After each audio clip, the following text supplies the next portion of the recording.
یہ جو اسٹوری ہے یہ ہے حرام اور حلال کمائی کے بارے میں۔ چلیے دیکھتے ہیں کہ کیا ہے اس اسٹوری میں۔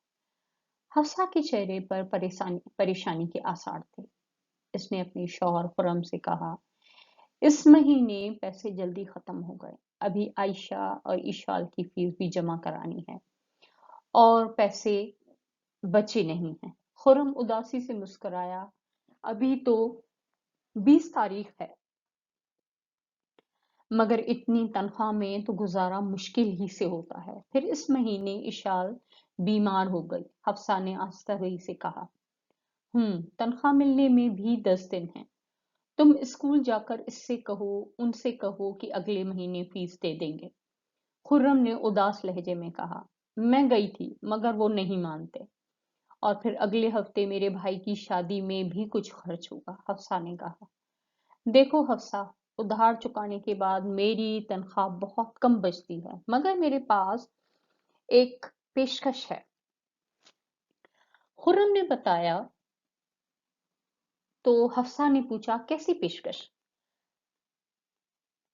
کسی ٹھیکیدار کی پیشکش ہے کہ میں اگر اس کو ٹھیکہ دے دوں تو مجھے کمیشن کے طور پر 1.5 لاکھ روپے دے دے گا۔ خرم نے بات مکمل کی، اس کے بعد تمہاری ساری خواہشات پوری ہو جائیں گی۔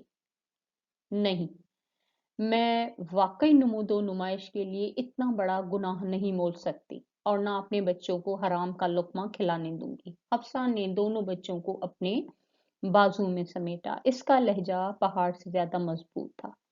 خرم بولا، شکریہ حفصہ، یہ آزمائش کے دن ضرور ختم ہوں گے اور ہم دوبارہ زندگی سکون سے گزاریں گے۔ خرم ایک سرکاری دفتر میں ایک اہم عہدے پر فائز تھا۔ اچھی تنخواہ تھی مگر گزر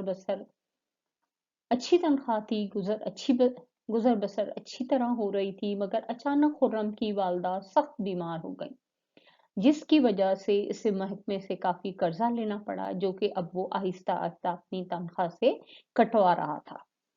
یوں اس کی تنخواہ تقریباً آدھی رہ گئی تھی۔ ان کٹھن حالات میں اس کی نیک بیوی حفصہ، جو ایک کھاتے پیتے گھرانے سے تعلق رکھتی تھی اور خود بھی تعلیم یافتہ تھی، ذرا بھی نہ گھبرائی اور نازک موڑ پر خرم کے ساتھ ایک عزم سے کھڑی رہی اور اسے تسلی دیتی رہی۔ اس نے بھوکا رہنا تو گوارا کر لیا، مگر کسی کے آگے ہاتھ پھیلانا گوارا نہیں کیا۔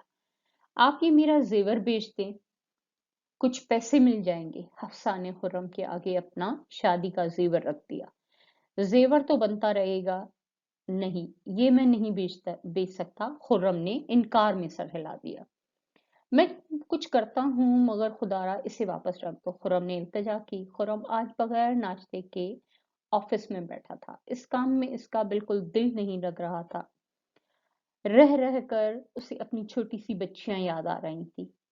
اس کے سامنے ٹھیکیداروں کی فائلیں پڑی تھیں، جنہوں نے ایک پل بنانے کا ٹھیکہ لینے کے لیے خرم کو لاکھوں کی پیشکش کی تھی۔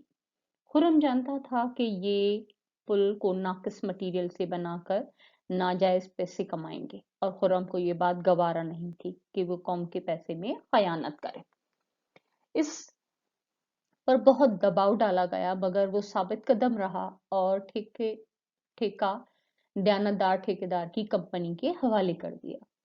اللہ تو گواہ رہنا، میں نے حرام نہیں کمایا، خرم نے فائل پر دستخط کرتے ہوئے دبی زبان میں کہا۔